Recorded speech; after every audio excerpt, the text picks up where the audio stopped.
Hello, Mr. Philippines Hello. 2026 candidates. Hello. Can, Hello po. hello. Can you introduce yourself to our viewers one by one? Hi, I'm Francis Lloyd Vega and representing Manila City. I am Carlo Mocampo, representing Mexico, Pampanga. Pedro Red, representing Talavera, Nueva Ecija. Yes. So, first of all, congratulations kasi mga official candidates kayo ng mga hometown nyo. Yes. Francis, how does it feel that you are representing our capital city, Manila? Siyempre, proud ako. Ayun, talagang ano rin sa akin, challenge sa akin to. So, kasi parang capital siya. So, kailangan ko mas galingan dito. May onting pressure, pero everyday winwork ko naman para, ayun, kayanin yung mga challenge na hinaharap ko. Siyempre, from the culinary capital of the Philippines, from Mexico, Pampanga, anong nararamdaman mo, Carlo? So yun, may pressure at very challenging. But grateful po ako dahil nakatanggap ako ng ganitong opportunity. So I always do my best to represent my beloved country. Siyempre, from Talavera, Nueva Ecija, Rice Granite. Yun, just like them, pressure. Pero ini-enjoy ko lang yung laban, di ba? Enjoy lang. Enjoy lang. Ayan. I wanna talk about your pageant journeys. Is this your first time, Francis? First time ko to, first time. Anong pakiramdam ng isang first-timer sa national pageant? Nung una, syempre, ano rin eh, medyo, para may question sa sarili ko, ano bang nilalaman ng pageant, paano ba to? So, nung sumali na ako dito, nagkaroon na ako ng idea. So, ayun, parang, para sa akin naman, kakayanin ko naman. Yung, like, kaya ng potential ko, na-meet ko yung potential ko para pasukin itong pageant na rin. Ikaw, Carlo, kasi galing ka ng GNP, Yes po, naalala yes. kita, top 10 ka sa aking pagkakad. Hindi ka ta nilagwak. Yes, And I'm happy to see you. How would you compare the provincial pageant experience with the national pageant level na experience? so, first of all, this national pageant is very broad because maraming province, cities na nakasali dito. So, maraming talagang bigatin na candidates. So, as a galing probinsya, so gagawin ko po ang aking best upang makamtan ang aking goal sa journey ko dito. What about you, Pedro? You are a national title holder. I remember you a few years ago. Ano nararamdaman mo that you're returning to the nationals again? Masasabi ko, sobrang excited ako na bumalik sa stage kasi matagal ako nagpahinga, di ba? Parang para sa akin, this is my comeback sa pageantry. Kaya excited, yet medyo may kaba. Kasi sabi nga nila, maraming candidate, mas maraming malalakas.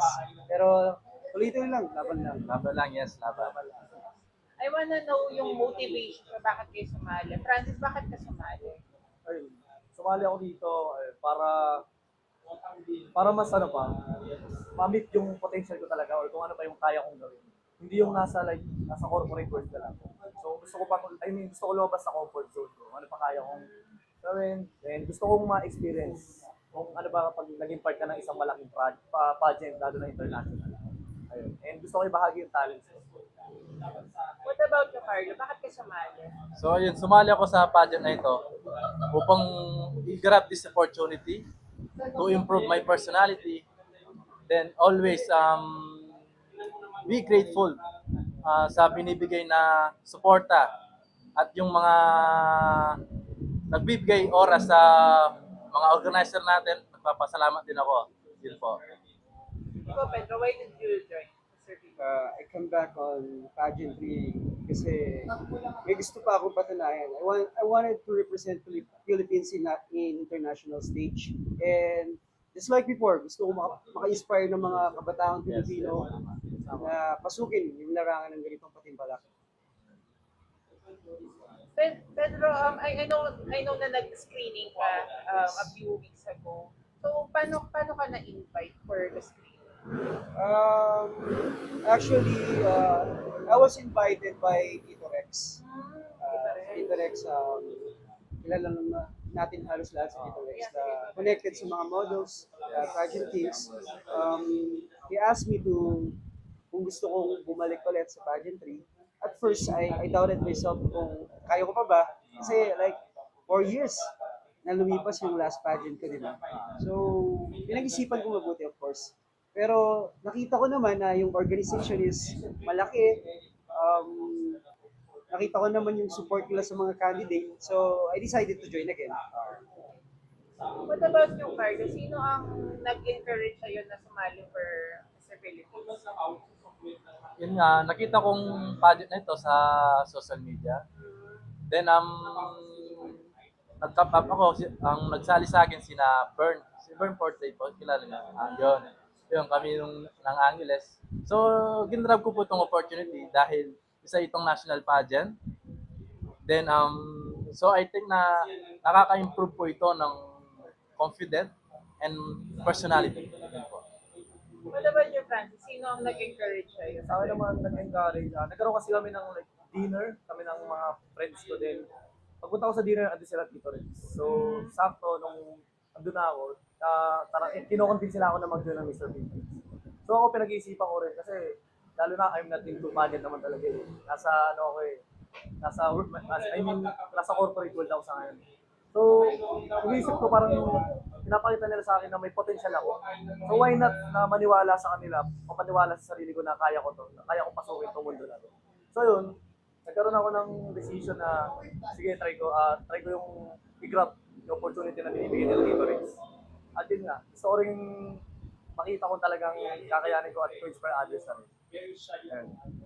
Ayan. So, syempre, kalat na kalat kayo ngayon sa social media. Yes. Anong nararamdaman nyo with the support o overflowing support ng mga Pinoy at everyone around the world right now? Siyempre, nararamdaman ko sobrang saya na hindi ko in-expect na may mga ganitong tao pala na susuporta sa akin. So, hindi ko in-expect na yun. Kala ko lang family ko, yung mga family and friends ang magsusuporta. Pero may mga iba't ibang tao, iba't ibang lugar na talagang pinapakita nila full support sa akin. Ayun, sobrang grateful, sobrang thankful ako sa akin. So, Carlo. So, ayun, yung bigat na suporta na binibigay po sa amin, siyempre, nakaka-pressure po yun. But grateful po dahil may mga taong nagbibigay ng 100% na suporta. So, yun po, na-inspire po ako dahil nagagawa ko po yung best dahil sa mga sumusuporta at naniniwala sa akin. Hindi lang yung mga tao, yung mga family ko. So, ayun. So, I want to improve myself to be better. So, Pedro. Ako, thankful and beyond grateful ako sa mga tao na sumusuporta sa akin. And of course, sa mga kapwa ko rin candidate and sa organization. Maraming salamat po and maraming salamat sa support niyo. Alright. And thank you once again, our Mr. Philippines 2026 candidates from the city of Manila, Mexico, Pampanga, and the municipality of Talavera, Nueva Ecija. Good luck sa Mr. Philippines journey nyo. I'm Yes. excited for you. Yes, thank you Thank so you so much much. po. Thank you so much.